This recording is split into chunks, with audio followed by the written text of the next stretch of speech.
kepada Kemendagri itu sifatnya apa sih, kan laporan? Bukan laporan, saya ngecek data. Kan itu kan ada pernyataan yang muncul di media bahwa ada dana yang mengendap kan gitu loh. 4,1 triliun yang tersimpan di bank dalam bentuk deposito, kan begitu.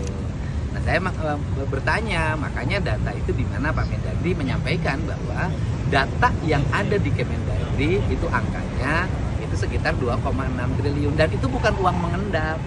Itu adalah uang kas pemerintah Provinsi Jawa Barat yang disimpan di Bank Jabar. Kan kasnya nggak bisa disimpan di brankas, sehingga kas kita kan karena tidak bisa disimpan di brankas, kas kita ada di bank gitu. Bang, yang 2,6 tadi per 17 Oktober berarti? Iya, 17 Oktober. Apakah yang disebut kemarin itu yang 4,6 itu per September dan mungkin sekarang angka jadi turun atau seperti apa, Kak? Oh ya, kan begini, angka di APBD ini kan fluktuatif. Misalnya gini, di bulan September misalnya angka misalnya 3,8. Nah, nanti bulan Oktober kan dibayarkan lagi untuk gaji pegawai, kemudian bayar kegiatan-kegiatan pemerintah, bayar kontrak-kontrak kerja, ya turun lagi, naik lagi, turun lagi gitu loh. Jadi tidak ada yang disebut dengan uang yang disimpan atau diendapkan.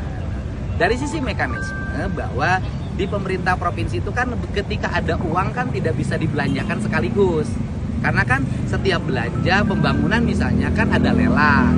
Kemudian setelah lelang kan nanti ada pemenang tendernya itu ada tahap pertama pembayaran, tahap kedua pembayaran, tahap ketiga pembayaran, kan seperti itu.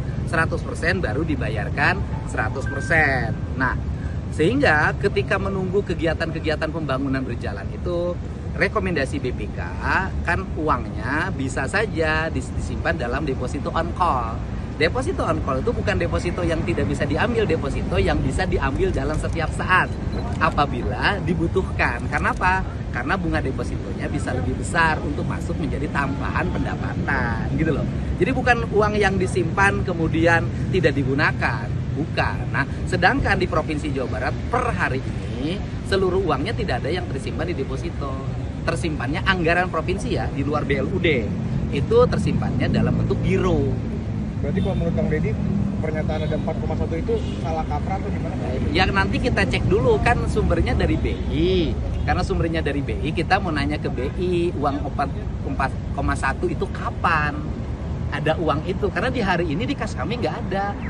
Itu kan persepsi publik ini kan terbangun bahwa seolah-olah daerah ini di tengah-tengah kebutuhan publik terhadap kegiatan pembangunan menyimpan uangnya, mengendapkan uangnya dalam bentuk deposito di banknya masing-masing, bahkan di bank di luar bank pemerintah, kan begitu pernyataannya. Tetapi yang terjadi adalah uang yang ada di kami adalah uang persediaan, uang kas daerah. Uang kas daerah itu kasnya ada di bank, yang uang itu dalam setiap waktu dibelanjakan. Saya contoh misalnya begini, hari ini di kas daerahnya ada per hari ini kan 2,5 triliun hari ini nih. Nah, sedangkan kebutuhan belanja sampai Desember tadi sudah saya rekonsiliasi untuk pembayaran sekolah, pembayaran gaji pegawai segala macam itu kan sekitar 10,5 triliun.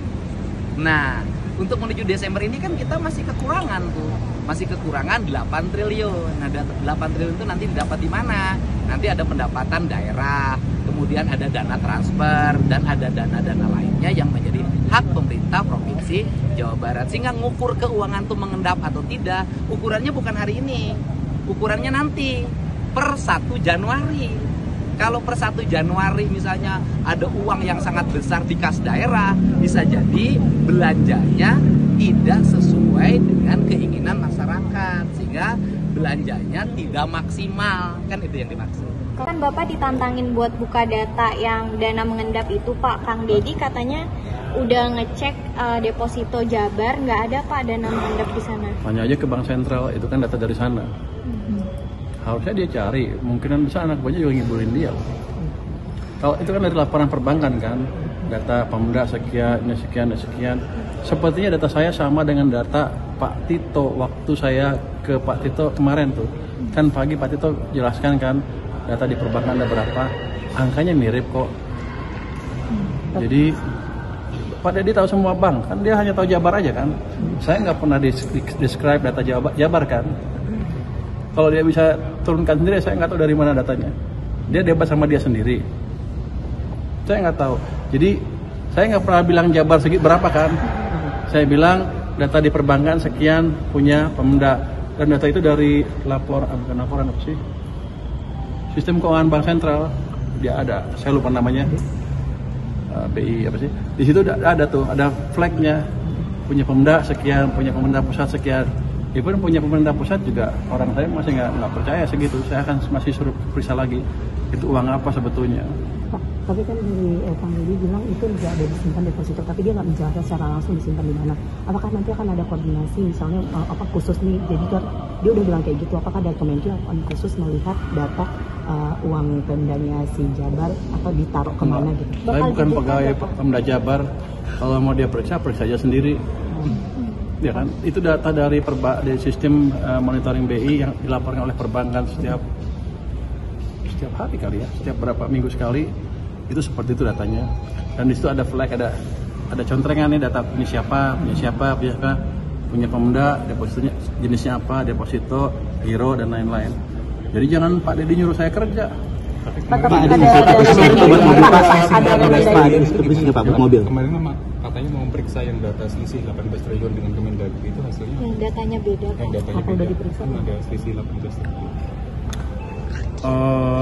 Bukan saya meriksa, Pak Tito harusnya periksa. Kalau di catatan perbankan seperti itu, kan dilaporkan oleh banknya seperti itu kan. Bank melaporkan ke Bank Sentral setiap saat mungkin seperti apa, untuk setiap berapa minggu sekali, tiap hari mungkin disimpulkan oleh BI atau datanya disediakan. Atau kalau kita bisa dapat akses data Bank Sentral setiap saat bisa lihat kok. Dan itu kenapa bisa beda 19? Karena Pak Tito kan lihat dari laporan keuangannya dari masing-masing mungkin bagian kas Pemda ya. Kan nggak semuanya betul, ada yang mungkin lupa, mungkin ini, mungkin itu, saya nggak tahu, double check aja. Karena di banknya seperti itu dan tercatat seperti itu di perbankan. Pak Bapak bilang kemarin simpanan Pemda kalau misalnya anggarannya nggak, kan sebelumnya Bapak bilang bakal ditarik kan ya Pak ya, atau dikurangin digunakan untuk pusat. Nah ada himbauan terbaru nggak sih Pak dari himbauan kita adalah, alasan Pemda apa sih Pak? Kenapa mereka masih menyimpan uangnya? Udah ngasih tahu belum sih ke Kementerian? Saya nggak tahu. Mereka bilang katanya kalau kata Pak Tito Efisiensi nanti Pak. Bukan efisiensi. Bukan. Mereka untuk menyediakan uang di awal tahun di bulan 1-2 supaya ada tabungan. Kalau saya bilang tahun ini nggak bisa diapakan kan itu. Kalau saya kembangkan sistem di mana transfer uang dari pemerintah ke Pemda cepat, di mana awal tahun saya bisa mulai kirim tanggal 2 misalnya. Perlu nggak buffer? Kan nggak perlu. Uangnya bisa dihabisin, ada 100 triliun tambah 100 triliun uang bisa dibelanjakan itu di daerah. Kira-kira gaji PNS akan naik nggak Pak tahun 2026? Ya? Gaji PNS akan naik nggak Pak tahun depan? Saya nggak tahu. Bapak Ada buat mobil Pak dikirim ke kayaknya ada, tapi saya belum tahu detailnya. berarti Pak, ada kemungkinan ada ya Pak, pencairan cepat itu nanti akan untuk data untuk penyaluran subsidi juga akan dipercepat juga nggak Pak? Kan sekarang kalau pembayaran ke PLN Pertamina kan baru per 3 bulan ya Pak, dari sebelumnya 6 jadi 3, apakah akan ada dipercepat lagi Pak? Apa misalnya tiap bulan gitu Pak, kompensasi dan subsidi? Jadi gini, dari 6 yang kompensasi ya, subsidinya kan tiap bulan kan, subsidi otomatis keluar. Iya, Pak. Yang kompensasi kita buat skema baru di mana kita bayar juga tiap bulan 70%-nya. Oh, 70%. 70% nanti bulan ke-8 kita hitung seperti apa, kurang atau lebih. Kalau clear, yang 30% kita bayar semuanya. Update terakhir pembayaran? Sudah dikirim, sudah cair harusnya sih. Enggak, sekarang ya kita sudah kirim surat ke Pertamina dan PLN bahwa uangnya udah available atau dananya udah available, tinggal mereka kirim surat ke kita. Oh, tinggal berapa tagihannya berarti ya Pak? Enggak, udah clear tagihannya berapa. Oh, udah. Tinggal mereka kirim surat, minta duit kira-kira gitu, minta dicairkan, nanti kita kirim uangnya. Pak, ada khusus nggak Pak buat mobil Pak? Sudah disetujui oleh 3 menteri, jadi udah nggak ada masalah lagi. Terkait subsidi, ada sistem khusus nggak Pak? LPG 1 harga. Pak, ada sistem khusus Kalau nggak Pak? BBM udah ada harga, LPG 1 harga pembahasannya udah sejauh mana Pak? Untuk industri mobil ada sistem khusus nggak Pak? Belum bahas itu ya. Thank you. Kan pembagiannya Kementerian sama SDM Pak. Belum ketemu. Pak, untuk sistem khusus ya, sudah kasih teman-teman. Foto bareng boleh Pak? Boleh. Terima kasih sudah mengapresiasi profesional dulu Pak. Pak LPG Pak, ada disinsentif nggak Pak? Gaji Pak satu Pak. Nanti lah. Pak, ada rencana disinsentif Pak, gaji PNS berarti naik Pak, ada kemungkinan naik tahun depan naik Pak. Gaji PNS ada kemungkinan naik tahun depan Pak. Kalau kemungkinan kan selalu ada, cuman peluangnya berapa kita nggak tahu. Kalau ini peluangnya berapa Pak? Peluangnya berapa besar Pak? 90% ya memang. Pak sudah mendukung para pasien PNS Pak. Soal penangkapan besar-besaran bagaimana Pak? Inisiatif khusus buat mobil, industri mobil nasional. Inisiatif khusus Pak. Apa ya? Buat industri mobil. Apanya? Insentif, bakal ada insentif fiskalnya nggak Pak? Kita lihat seperti apa kesiapan industrinya. Yang jelas tahun ini kan sebenarnya kita udah anggarkan untuk mobil maung ya, yang banyak itu. Cuman kapasitas produksinya belum cukup untuk melayani desain yang permintaan yang disiapkan sebelumnya, sehingga sebagian anggaran dikembalikan. Untuk tahun depan kalau mereka ada siap ya kita beli. Ada insentif berapa Pak? Pak? Anggaran Nanti kita lihat. Cukup ya. Saatnya jadi member eksklusif di channel YouTube Official ID. Tantang lagi para nama sumpah di atas Al-Quran. Dia pengen masuk TV. Konten premium yang tidak tayang di TV. Live interaction. Halo pemirsa Ayu, sini baru selesai. Emoji dan badge spesial. Reakses konten pilihan. Klik YouTube Official iNews. Join member hanya Rp10.000 per bulan.